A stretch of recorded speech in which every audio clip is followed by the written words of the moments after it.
Hello and welcome to the Movie Bunker podcast. It's me, Chris. And me, Matt. Oh, lovely. You sound more and more like an 80s DJ every time we do this. Why, thank you. For those who don't know what the Movie Bunker is all about, Matt, why didn't you describe it this time? Because last week I went on a bit. Yeah, you did. Took a while. Okay, so the Movie Bunker podcast is our little love pet where we took films which have been poorly rated and reviewed them ourselves to see whether or not that was fair or not. Our intention was to find diamonds in the rough, things you would have skipped over because they're in the bargain bin, not on TV, etc., etc. But we also get some guests in. We allow them to bring a film along which is also poorly reviewed, which they want to release into the wild and tell other people about, which brings us to today's podcast, where I spoke to Boyd Hilton, who unceremoniously bucked that trend, and he just brought a film into to lambast with the rest of us. So he picked Mission to Mars, which is a 2000 film by Brian De Palma. So it had all of the it had chance, right? It had a good thing. Everyone was going to watch this film. Spoiler alert, not particularly good. And then afterwards, you can hear Chris is what happened next on what film is it, Chris? District 9. District 9. So this is what's going to happen directly after that film ends. Not a sequel, Chris? No, definitely not a sequel. I haven't been wasting any time this evening trying to think up a sequel idea. That's not the premise of this segment that we're doing currently. Awesome. And just a quick reminder as well that we're taking part in Superpod this year, which is in aid of sports relief, and that's being held on the 8th of March. We're on the 8th, aren't we? So we are 7th and 8th. On the Sunday, and we'll play the trailer for that afterwards, and we'll start putting up a bit more information on our social media outlets now. Yes, because there's loads of ways you can get involved. You can watch and listen through smart speakers and things like that, and also you can come along because it's free up until about 7 o'clock, I think, and then they start charging you. But if you do come along, donate, obviously, because it's for sports relief. But in the meantime, I suppose we better listen to this magnificent guest. Hello and welcome to the Movie Bunker podcast. Today I'm joined by Boyd Hilton. Hello. Hello. How are you today? I'm good. Can you hear me on your very clever technical system? I can hear you very well. Actually, on technical system, you must have a half decent microphone at the very least. I mean, half decent, yeah. Thank you for joining us. Can you tell us a bit about yourself, Boyd? Yes, I am. I've been doing the same job, my day job, for 21 years. Oh my God, that's depressing, isn't it? which is entertainment director of Heat magazine. So I am in charge of the magazine's entertainment coverage, which mainly involves TV and films, basically. I mean, we've got books as well, but I don't get much involved in that. And the occasional bit of music, whatever. But basically, TV and films is my thing. And I've also now got a second job, which is deputy editor of Pilot TV magazine, which is comes out with Empire quarterly, current issue out at the moment. And that's that's been going for about 18 months, I think. Pilot TV podcast as well. If you want TV, if you want peak TV recommendations and news, that comes out every Monday. And I just write about films and TV, and I host a lot of things. I host a lot of events and things, like Q&As.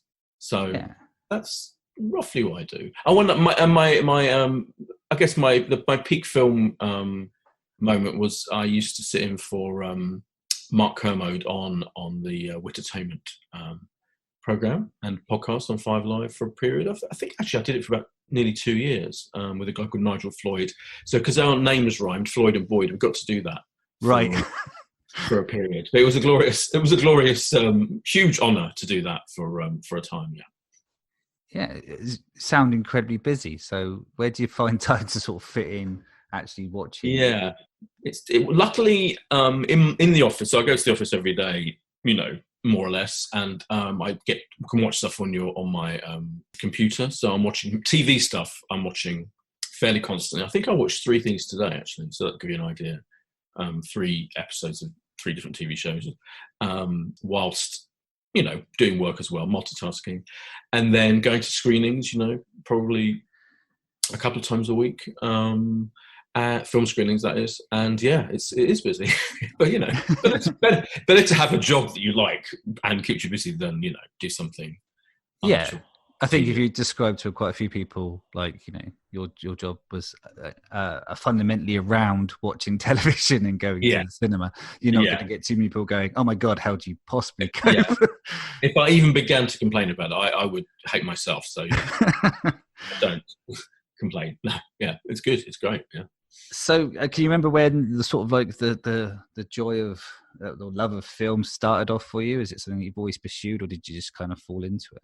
Yeah, I think my parents took me to the cinema fairly regularly when I was growing up. So I remember they'd take me to things like James Bond films. I think, you know, from a very early age. I was born in 1967. I'm going to make that clear. So I think by about the time I was 5 or 6, I have memories of seeing James Bond films. I think they took me to see Diamonds Are Forever when it came out.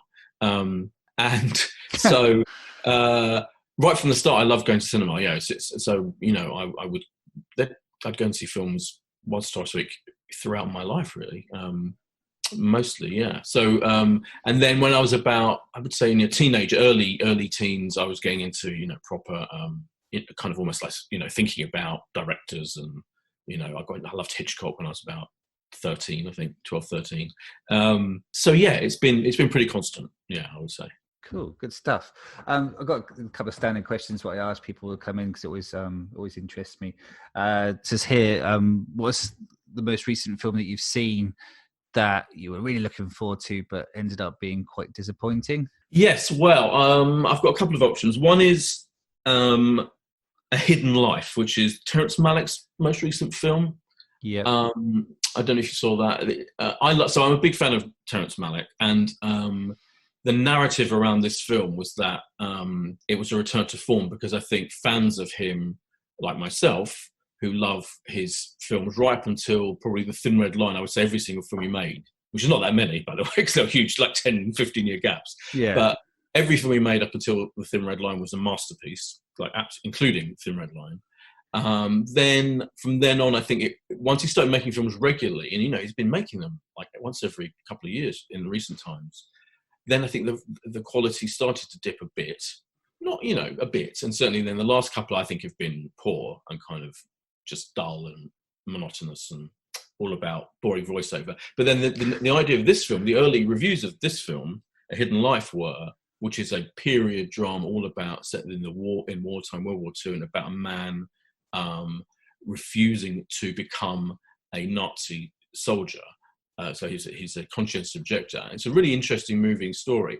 Yeah. And the narrative about the release of it from early critics was, this is a spectacular return to form. It might even be, you know, of a piece with those early masterpieces. But I did not agree. I found it's a solid 3 hours long. And I think the story could have been told in 2 hours. And I think when you've got an hour of you know, just baggage, it becomes really repetitive to me. And I was devastated by how tedious it was as a viewing experience, even though the story is really moving and there's really moving moments. There are incredible scenes in it, but it was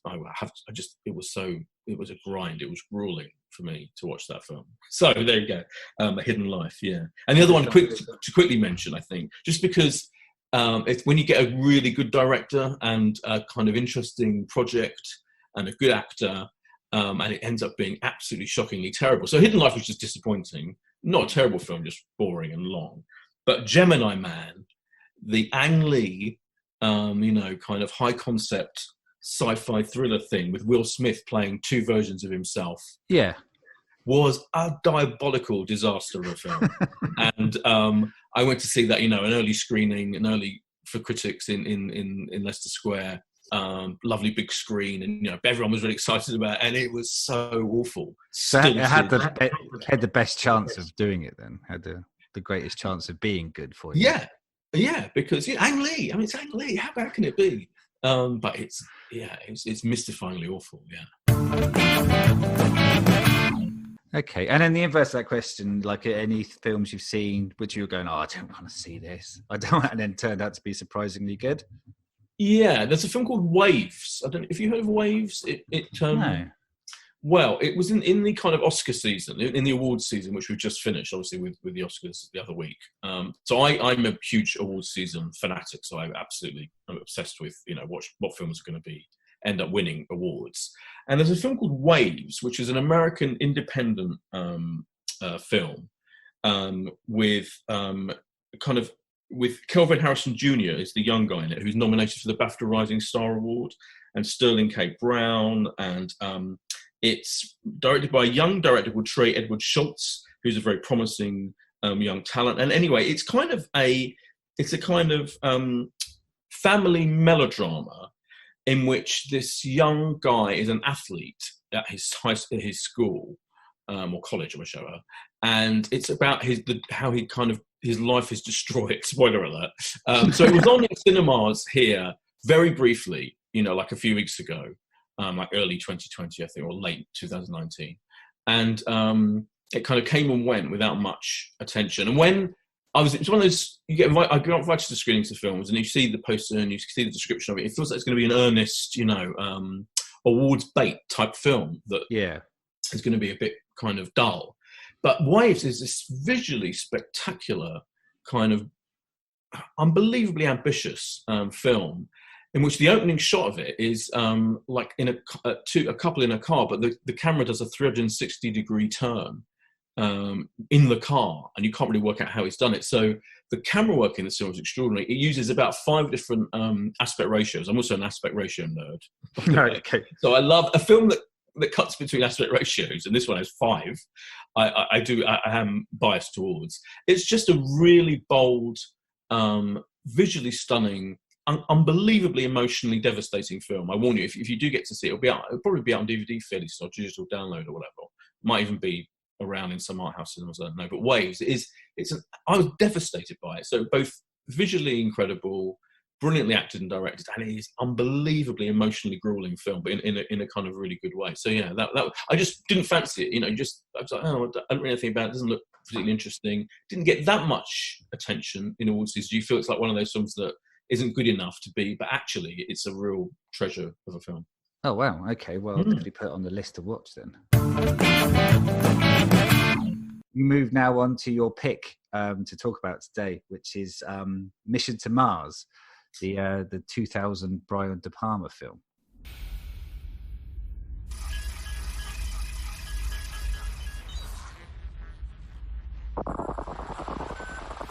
This is a truly anomalous formation. It's unlike anything that we've seen so far. We're trying not to go too nuts up here, but we think there's a good chance that this could be water. Of course, if that's correct, then we may have found the key to permanent human colonization. Yes! Okay, we're ready to light this candle. Let's go to Mars.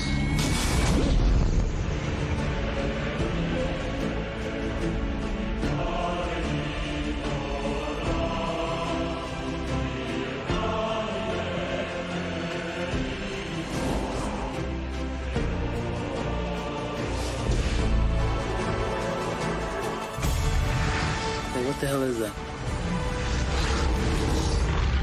No idea, boss.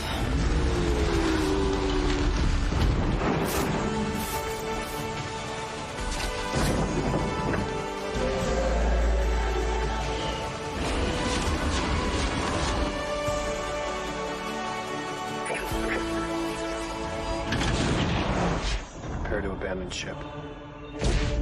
For centuries, we've searched for the origin of life on Earth.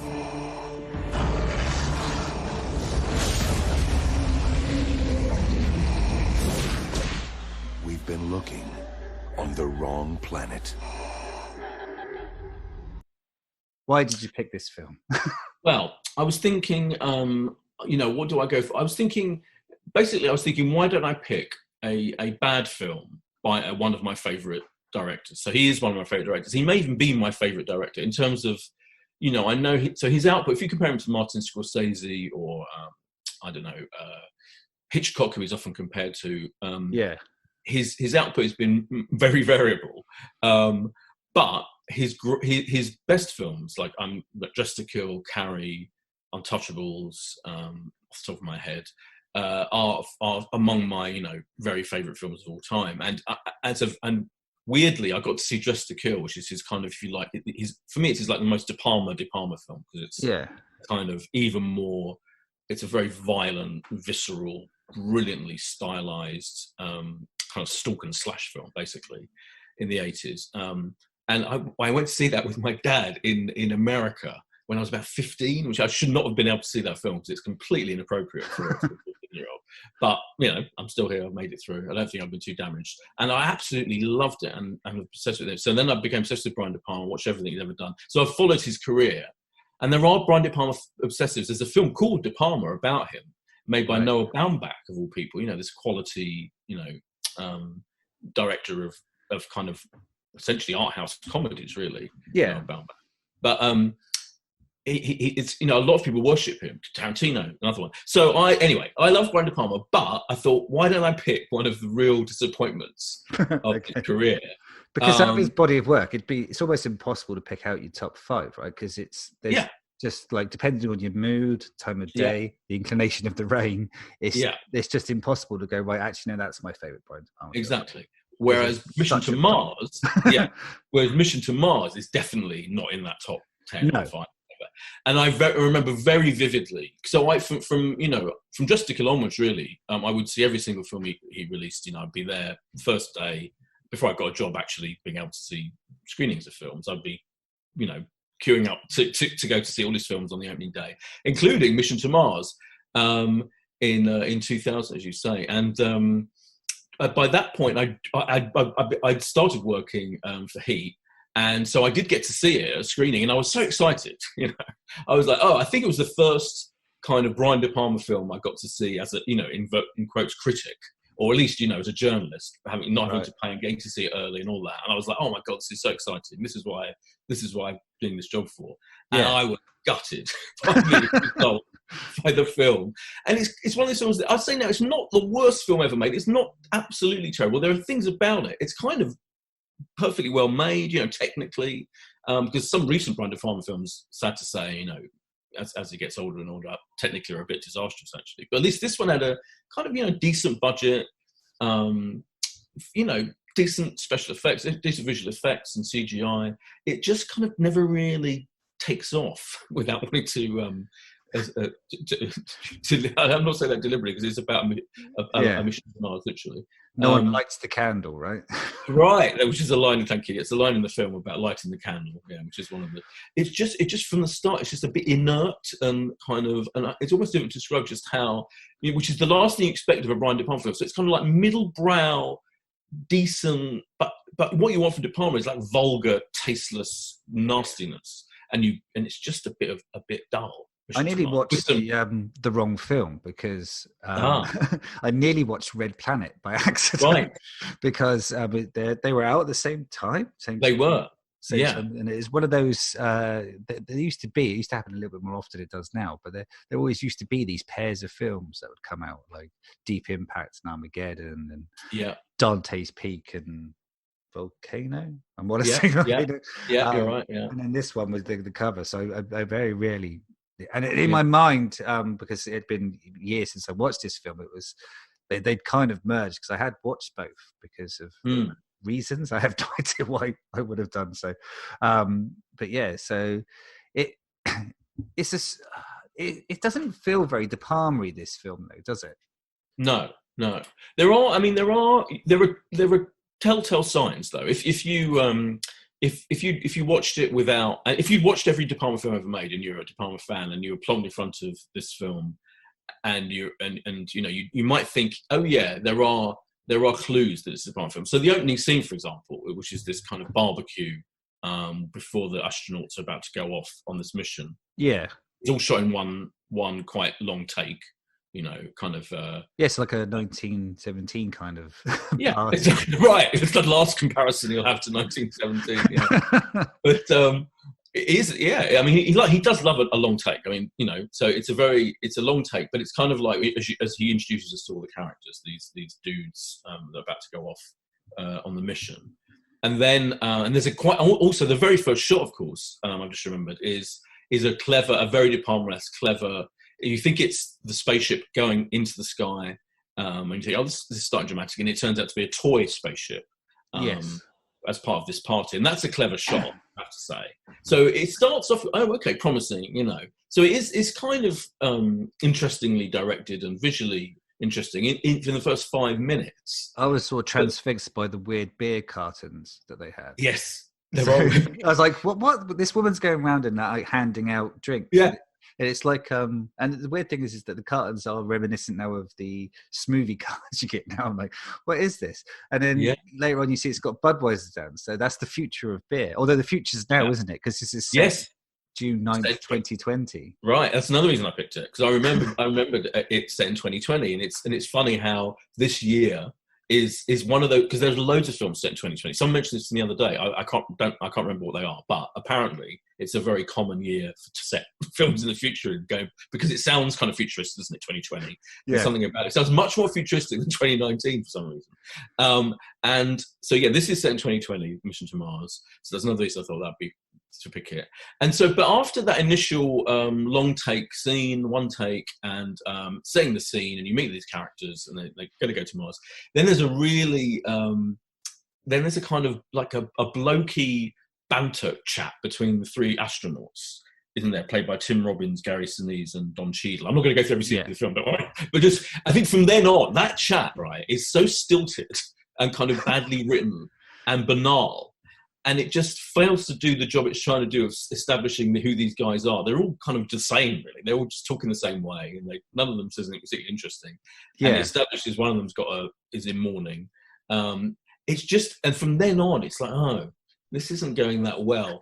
And I think it feels like, when within about 10 minutes of the film starting that it's a bit off and it's not quite right for this director, and it feels like this film is trying to be a fairly realistic, a fairly believable, a fairly authentic account of what it would be like to go on a mission to Mars, right? Yeah, which is quite dull, right? Just lots of waiting around for things to happen. So. Yeah, exactly. So, and you feel like De Palma is not the right person for that.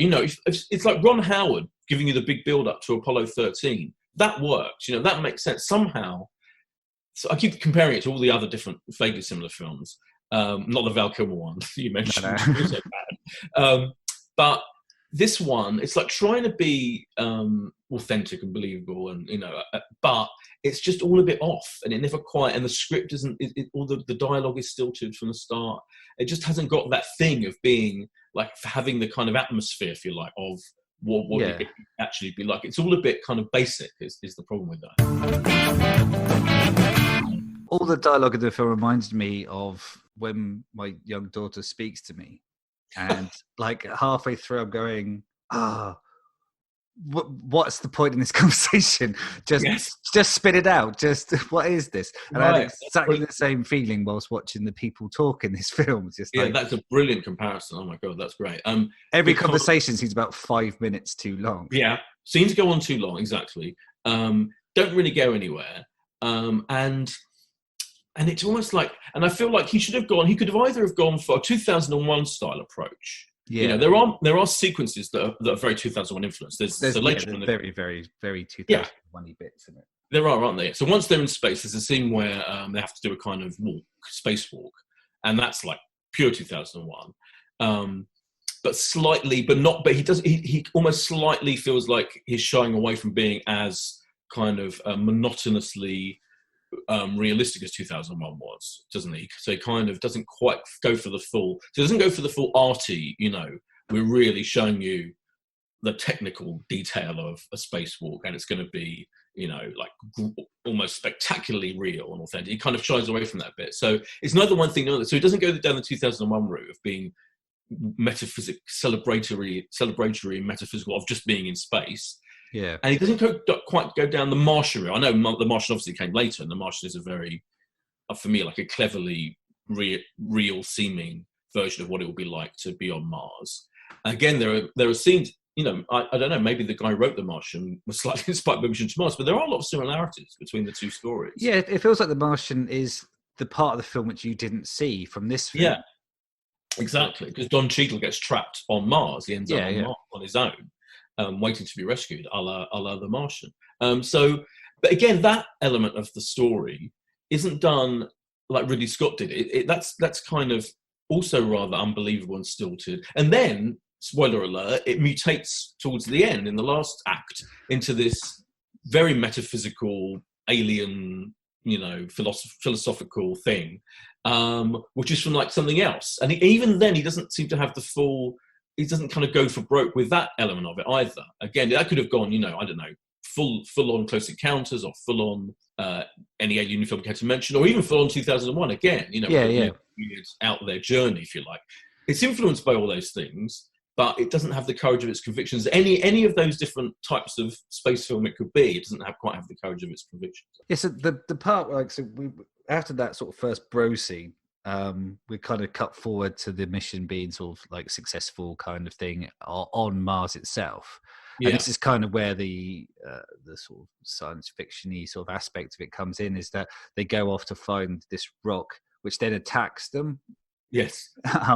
But that scene, although quite visually appealing, just annoyed me because they were just stood there for the longest time, whilst quite clearly a very dangerous thing was happening, like 4 foot from them, where any sane person would run away.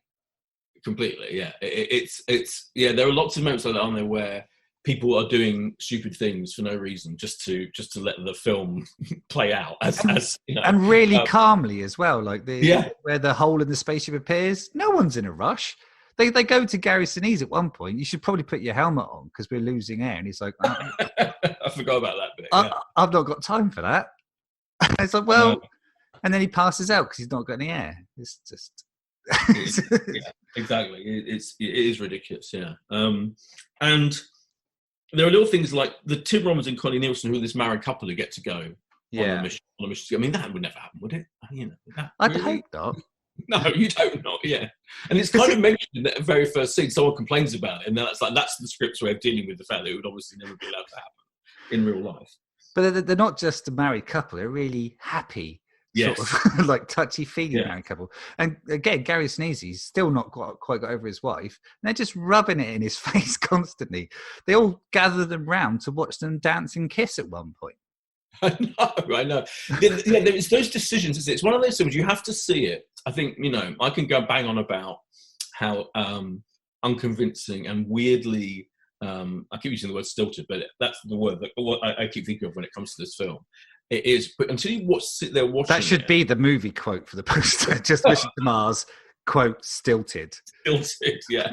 Until you watch it, the full stiltedness doesn't come over. So like there are so many weird things like that where people gather around watching the couple making out, and the all the dialogue, every single line in this film doesn't work. I'm exaggerating slightly, but it's remarkable how unreal the dialogue is, and even down to the technical stuff feels slightly off. I mean, I'm sure they did some research into it. What do I know?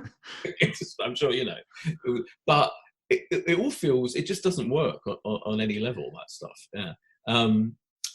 It's just an odd one. And again, like I think Brian De Palma, there are flaws in other Brian De Palma films. That's the other reason why I think it interests me so much, is you can see it reminds you of what Brian De Palma does badly in his good films. Right. So there's dialogue in his good, there's dialogue in, I'm sure, in Dressed to Kill, one of my favourite films of all time, that is a bit shit, that's a bit kind of basic. But because it's such a visual film, and because Dressed to Kill has long scenes where there's no dialogue at all, if you like, that's why it works so well. So I think his best films are ones where there's the least dialogue. Carrie is another one. The climax of Carrie, famously, that bucket of blood scene. Yeah. There's hardly any dialogue in that for about 20 minutes, I think, off the top of my head. So that's his strength. And he did used to write his own stuff, I think, in back in the day. I think he might have written. I'm sure he wrote Dressed to Kill, and those films that are very him. And this isn't written by him. I think it's written by 3 or 4 different people. Fairly decent screenwriters, I think. But there's for some reason, I think maybe a lack of interest really from him in the subject matter. So this is the film, I think, where he was hired to direct it. Let's make that clear, rather than being a passion project. I think he took it over. I think it was right. It was being directed by someone else. I can't remember who it was now. I've got the list. Yeah, someone. And so it's clearly not like something that it's been percolating in his mind forever, like a lot of his projects. in the 70s and 80s. Gore Verbinski. Oh, okay. Oh, well, not a genius then, but no. he's had some duds himself. I mean, if you're getting a film directed by Gore and then Brian De Palma comes along, you go, can we have a chat, Gore? Yeah, right. Exactly.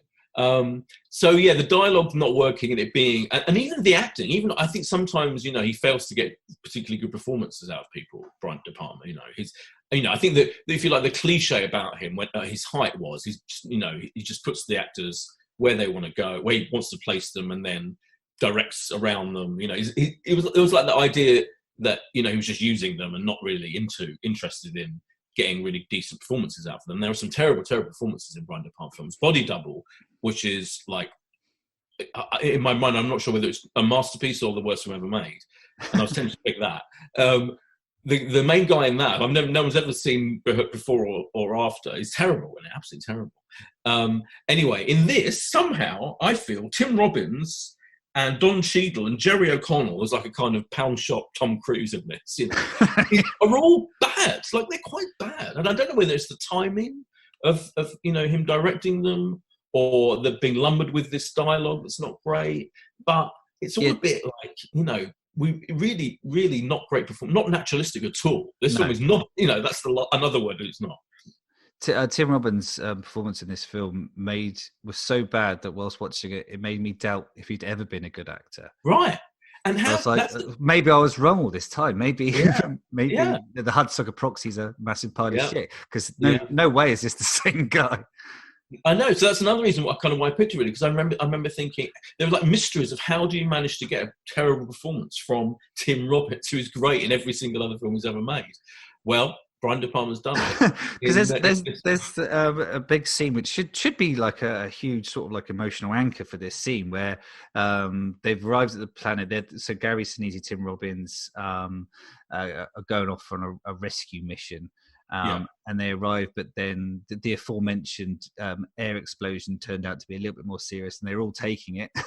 And Connie Nielsen, who plays his wife, they all decide to jump out of the ship and then drift across to another happily placed spaceship, which just happens to come around at the same time. He does something heroic, kind of misses, but they manages just to get them on it. But then he's kind of stranded, slowly ebbing into space, whilst his wife is sort of torn between, throwing herself after him and just trying to save him a bit. And it should have emotion in it, but you're just there going, hurry up and die, and die, Tim Robbins, because this is getting on now. I want to go to bed. Yeah, it's painful, isn't it? Absolutely painful. Yeah, I wonder. It's one of those things where you want to see the behind the scenes. I think from memory on the DVD there might be a behind the scenes documentary. Obviously, I bought it on DVD, even though I thought it was terrible. But I think that's got to be a 3 for 2, surely. No, I just would on autopilot. I would buy. I've probably got every Brian De Palma film ever made on Blu-ray or DVD, just for the sheer, as a collector of his works, no matter how bad they are. But I think, I wonder whether all these guys, Tim Robbins, knowing how poor the script was, are like just almost give up and go, well, I'm not going to give my best to this film. I'm just going to, go through it like I'm half asleep, or, just almost deliberately, undermining the whole thing. Maybe the dialogue was so awful that they just thought to themselves, I can't. So if I underplay it, then maybe people won't notice I've said it. Exactly. So yeah, there's a lot of kind of weird underplaying, isn't there? Yeah, which again, in his thrillers, when he has, when he does have stilted dialogue, at least everyone's kind of ratcheting it up. They go the other way, and I think that's probably the best thing to do. Make it, everything. His films can be incredibly over the top and heightened and all of that, but this is weirdly not heightened. It's trying again. That's not his strong point. Don't go for that. So yeah, it's. I'm being repetitive now myself, but it just fails to go anywhere. Okay, because this podcast is all about balance and trying to find the gem, even in these sort of quite turgid films. What could you use to sell this film if you were the sort of PR guy, knowing what it was, but you had to sell it to someone, and you didn't want them to be horribly disappointed when they'd seen it? So it has to be a truth. You couldn't just go, "This is the greatest film I've ever seen." And then well, I would say that it's like it's a film almost which will give you a lot of background to other films of a similar ilk, and you might see, if you were kind of making I don't know, if you were making your own documentary about space films, basically space mission films, space missions gone wrong, and there are loads of those. This has got elements of almost all of them. So it's almost like it's failure, I think there are interesting elements of it. Again, going back to that Martian comparison, like, if you watch The Martian straight afterwards, you think, oh my God, there's so many little things in common. Just done well in The Martian and not done well in this. And there are moments, there's a moment, I remember when, so Don Cheadle's character, as we said, is stranded for a long time on his own and built his own kind of like garden thing, and there's a shot of him later in the film, a kind of surprise moment. Like, it's very well done, De Palma. So that, if you like, the odd moment of shock, almost like a jump scare, if you like. There are a couple of those in this, because he is, he does brilliant horror films and thrillers and those. So any of those moments that are a bit like his strength are fine. And yet it just doesn't quite work. So that's a very long-winded answer to your question. But I guess it's like, if you're studying space films and De Palma films, somehow watching this failure, I think, is informative. I think it is, like, I think you do learn from its failure. Yeah. And it looks pretty in places, right? Yeah, exactly. It's kind of like middling, isn't it? Middle budget. Actually, I'm sure the budget probably wasn't nearly as much as he would have wanted for a film that does climax with, some kind of interesting alien happening thing. I think they had 100 million. Oh, okay, that's pretty good, isn't it? That's pretty decent, I would say. Especially 2000, right? So, yeah, 2000 is probably quite a lot. Yeah, you're right. I'm sure it didn't make that money back. So, and production design is kind of decent, but if very derivative, I think. So it feels both derivative, unoriginal, and a forerunner in some cases for other films, and yet not good enough to be celebrated for doing any of those things. Yeah, I quite like, because it's hard to always place these films, because you sometimes feel that maybe you're being a bit harsh because of, like, it's been 20 years since this film, so maybe it doesn't, maybe at the time there was sort of like, it was a forerunner in, CGI effects or whatever. So I always like to have a quick look around at the sort of films at the time. And 2000 was a good year for films, just generally speaking. I mean, it was Gladiator, X-Men, Snatch, Memento, Requiem for a Dream, Crouching Tiger, Hidden Dragon, we mentioned earlier. So, Pitch Black, which is kind of a underrated little thing. So, although Battlefield Earth. So I think this film, he was nominated for a Razzie for, wasn't he, Brian De Palma? Yes. But he got edged out by the director of Battlefield Earth. Which is fair enough, because Battlefield Earth is one of the worst films ever made, I think. Yeah, we've actually steered away from that from the podcast, because it's like punching a child. It's just it's too obvious. And that's why, again, that's partly why I chose it, because I have noticed though that in this podcast you steer away from the really obvious, don't you? Terrible films. Yeah, well, the whole ethos at the first, we weren't sort of setting out to sort of slam films. We was like, let's prove that the reviewers are wrong and watch these films that have been reviewed horribly and find out that they're actually really good. But then we've actually found out that reviewers tend to know what they're talking about. And there's been very few that we've saved from the bunker. Right. So because Empire, I think, in their review called it the worst film of the year. And I'm not sure if they how many films of the year they'd seen at that point, but they were pretty. It was a 1-star review, which for everybody I think is fairly rare, actually. That is quite rare, yeah. Yeah, and they were quite scathing about it.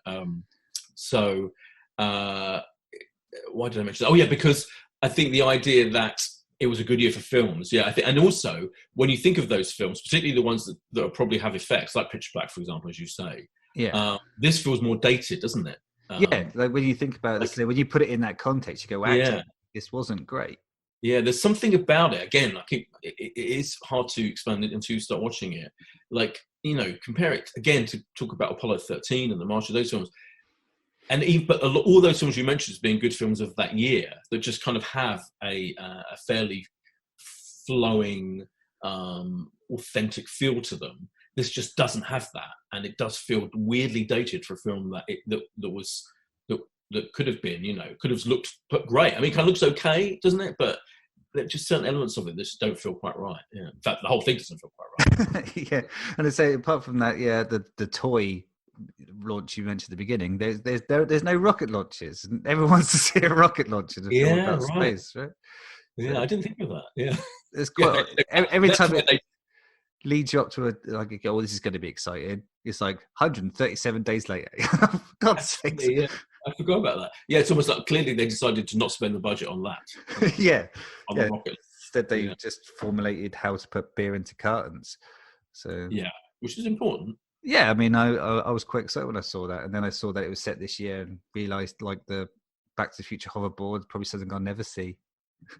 Yeah, and they don't really bother, do they, with other kind of futuristic developments, apart from the fact they do actually go to Mars. But in terms of like day-to-day stuff, they just don't really bother with it, do they? Yeah, they put like a whining sound effect on a car that turns up at one point, so it kind of sounds futuristically electric. Yeah, that's about it. Yeah. But then instantly Tim Robbins gets into an old-fashioned car, like old car, classic, to drive home. He didn't take his wife. In my notes, I made 4 notes. One was about the beer cartons. The other one was that it was set this year. And the third note was that he just left the party without his wife. Well, it's an interesting observation. Yeah, I was like, wait, it was a 2-seater. She would have fit. Right, of course she would have fit. Yeah, that's weird. Yeah, I remember Gary Sinise's hair being terrible in it as well. In fact, progressively worse as it goes on. Just kind of floppy, all over the place hair. It just doesn't. Yeah. Anyway, Gary Sinise is one of those actors where, like, at his best, he's good, but like when he's doing the kind of middling, he's got such a sort of fixed face that it just looks like a bad CGI. Yeah, God, I know what you mean. Yeah, and also tends to he's overacting a bit, I think, as opposed to the rest. I think he's terrible as well in this film. Well, he's sad, and he keeps seeing his best mate and his missus getting on all the time, and he's like, "Oh, I remember when I used to have a missus," and they're like, "Ha, look at us, we'll have a dance for you." Sanders becomes very repetitive, and it's a one note character, isn't it? Yeah. He's also in another Brian De Palma film, which he's not great either. But Snake Eyes, is he in? Snake Eyes, which I genuinely really like. See, the other thing about I think Brian De Palma films generally can be debated, for hours on end, because I really like Snake Eyes, and again, like there are massive flaws with it, but I will watch that film regularly. Yes. And I can acknowledge that Gary Sinise is pretty poor in it, and there are loads of terrible moments in it, but as a whole thing, I kind of love it really. Yeah, it's kind of the beginning of sort of Mad Cage, right? Mad Cage, exactly. Yeah, and it's got had a massively spectacular ending with a huge like flood sequence, and like which they filmed. I think it might even be on. It's again an extra. You'll see it. You can find it, but they cut it. The department decided he wanted to change it completely, and that is classic De Palma. That is. Yeah. So if you like, I put this film in the De Palma canon because I don't feel many people are going to be passionately in favour of this film. Well, having said that, right, today I was just looking around, and there's a New Yorker, which is one of the best magazines in the world, and one of their film critics picked it as being like, genuinely wanted to pick it as like a masterclass film. And I was like, oh my God, that's so weird. So yeah, it does have its champions. Yeah, there was. I was reading on the wiki page when it's because it tries to balance the reviews. People try and find ones. In a French publication, they put it in their top 5 films of 2000. Wow. And I'm looking at this list going, I don't see how that fits in there. Yeah. Unless it's like generally the first list or kind of thing. Well, the French love De Palma though. They have those cahiers du cinéma, real proper French critic types love a bit of De Palma. So yeah, that doesn't surprise me too much. There you go then. Okay, so we tried to find something good about it, then we just slammed it again for another 10 minutes. There's a good jump scare with there's a good jump scare. That's one thing. And students of De Palma cinema and space science fiction films, I think we'll get a lot out of it. Yeah. Brilliant. Let's leave it there. Okay, cool. That's good.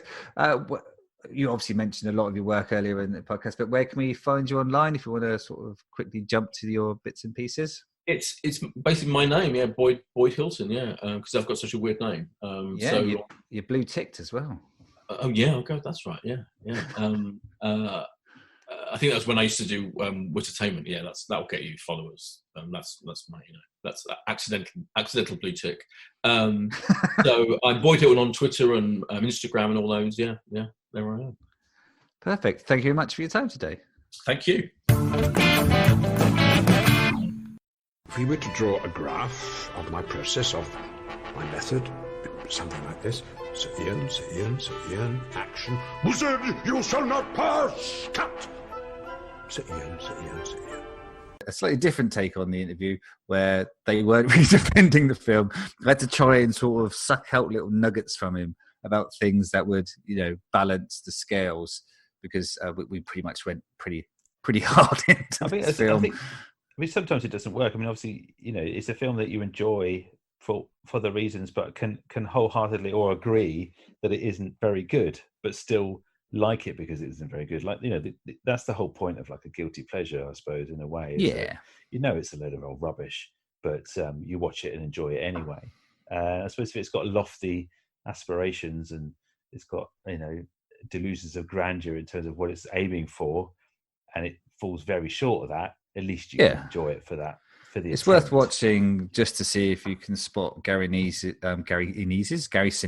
expression change at any point. His guyliner rather as well. His eyeliners, yeah. Oh, perfect. Odd film, but brilliant interview. Thanks very much, Boyd. It's my turn to do the special feature, as we're not calling it. Special feature, what happened next? I said, what happened next on the special feature? This week it's with Christopher. He talks about District 9. Correct. Lovely. So, yeah, beautiful. Now, do you remember District 9? Do you remember it, Matthew? Cast my mind back. I remember it to be a film which left me both breathless and excited at the same time. So breathless and excited, pretty much like any trip downstairs or upstairs or whatever. So District 9 came out in 2009. It was brilliantly received. I mean, it's one of those certified fresh audience score and tomato meters out through the roof. Still now, it's like 90% on Rotten Tomatoes. Produced by Peter Jackson. Neil Blomkamp was the writer and director on this. It's one of his first, it is his first feature film. And this, it was, on the back of sort of a YouTube short film that he'd made, that Peter Jackson sort of had his eye on him and sort of invested in him in terms of getting this film produced. And it's fantastic. And it's a really interesting story. There's loads of sort of political undercurrents to it, loads of nuanced performances, and it's got like a lot of talking head sort of documentary style to it as well. The cast is not very known. I mean, this introduced Sholto Copley to the world, right? He plays Wickus, who's the lead character. Vicus. Okay, so the premise of the movie is that they come to Earth as refugees, essentially, or these aliens or these prawns. And it's about apartheid, it's about slum life, it's about racism, it's about everything. It's all intertwined. But what happens to Sholto Copley's character is that he gets accidentally infected by alien fluid, which gradually... Point out the spoiler alert, because just in case, I'm not normally precious about this, but if someone hasn't seen this film, I very much recommend that they stop listening now. Yeah. As much as I want them to listen to our podcast, stop listening right now. Go give us a 5-star review, and then watch the film, give that a 5-star review, and then come back to this, because spoilers heareth follow. You have been warned. Proceed, Christopher. Thank you for that. And I should always do that as well. I forget. But I'm so smug and I'm so.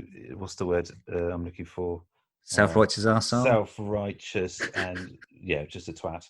Yeah, so basically he has this infection from this fluid, which is essentially alien gas or petrol or some sort of energy source.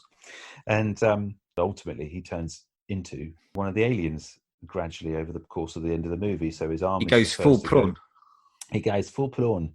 His arm goes first and his eye. He starts eating cat food out of a tin. Yeah. And And so he helps Christopher, who's the main character on the alien side, and his son escape using an old spaceship to the kind of main mothership that's sort of aloft and on lockdown in the sky. Great, fantastic imagery and special effects. We've got, the budget and action was amazing. Like you say, for the budget they've given on this film, and for the style of film that you're watching, suddenly at the end you get this sort of big action piece. It's just brilliant. Yeah. And there's loads of social humanity, and there's some good emotion in this as well. It's not just a massive shoot 'em up. It's got some real depth to it.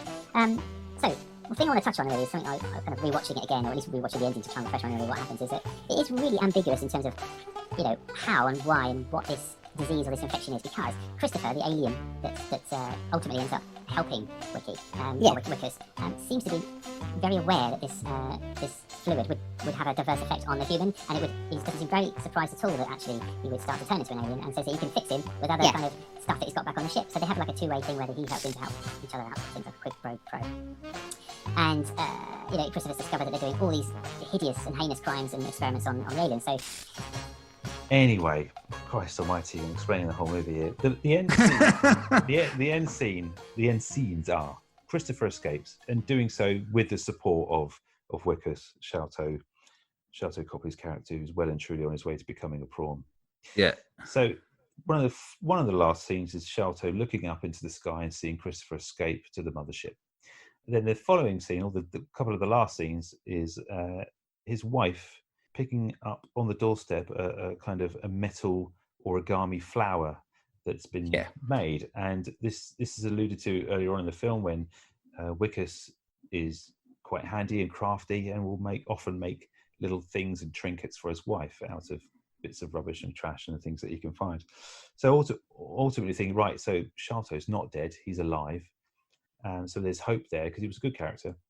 And then the final shot is of a full prawn in a rubbish dump making another metal flower out of. And he's quite clearly sort of wearing the rags of the clothing that. Yeah, he's got he's got a yellow eye, which is the alien eye, but he's retained a blue eye or a green eye from his human form. Yeah. So we know he's alive. And then it just cuts to black, and then we get the credits. So you're left with this thing. Oh no. Oh, good. He's alive, but he's an alien. So some time has passed between him sort of just having an arm and an eye to becoming full alien. So he's obviously communicating some way with his wife to say, look, I'm still around. This is for you. There's still hope, because obviously he goes completely missing. So the next scene would be, hang on a minute. It's coming. No wonder you took so long to explain the film. You were padding, man. Oh, seriously. You were giving yourself think time. I'm treading water now. So yeah, the next scene would be the ship arriving back through the clouds. Right. So one of the other main premises of this movie is that these aliens that have arrived were leaderless. There was no kind of hierarchy. They were all just basically starving aliens that were, at the bottom of their kind of existence, sleeping and living in squalid on their spaceship. Yeah. But in the time that it's taken Sholto to completely change into an alien, some sort of hierarchy is formed, and Christopher's obviously rallied the troops up on the spaceship, and it comes down.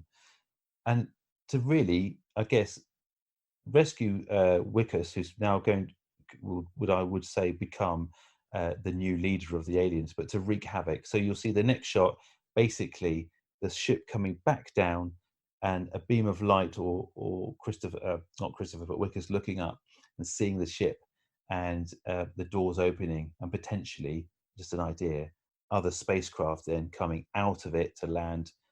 It's like whoa, they're back. And oh no, what does this mean? Are they coming to attack? Are they going to get the revenge? Are they coming back to get Wickers? Or is this going to be a revolution? What is it?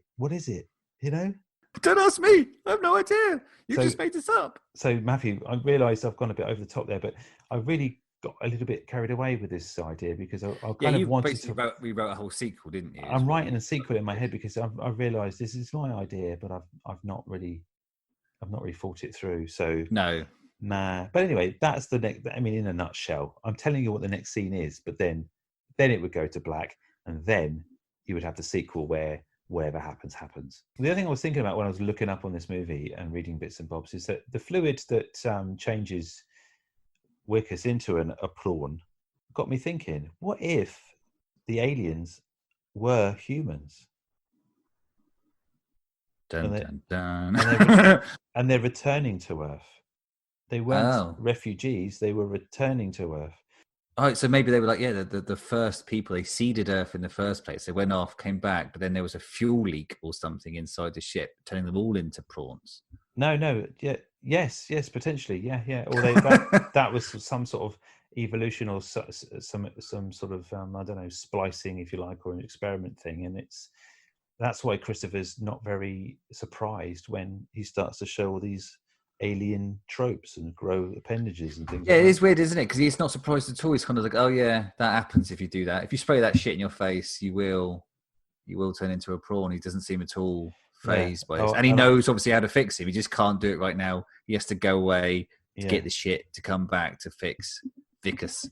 Yeah, up properly. I just think I've said I've not read that anywhere. I've got to say, just so I haven't stolen that idea. That's something I've come up with by myself. Well done, mate. Right. It's nice that you're like thinking outside the box. I mean, like there's the box with what we're meant to be thinking about. Yeah.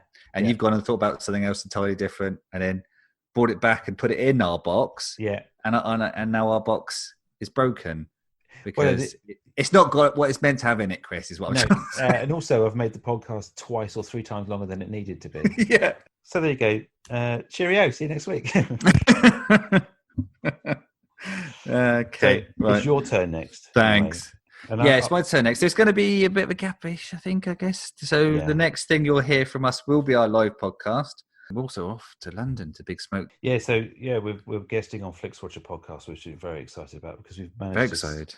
We've picked 2 good films, which we won't tell you what they are, but not crap films, but good films.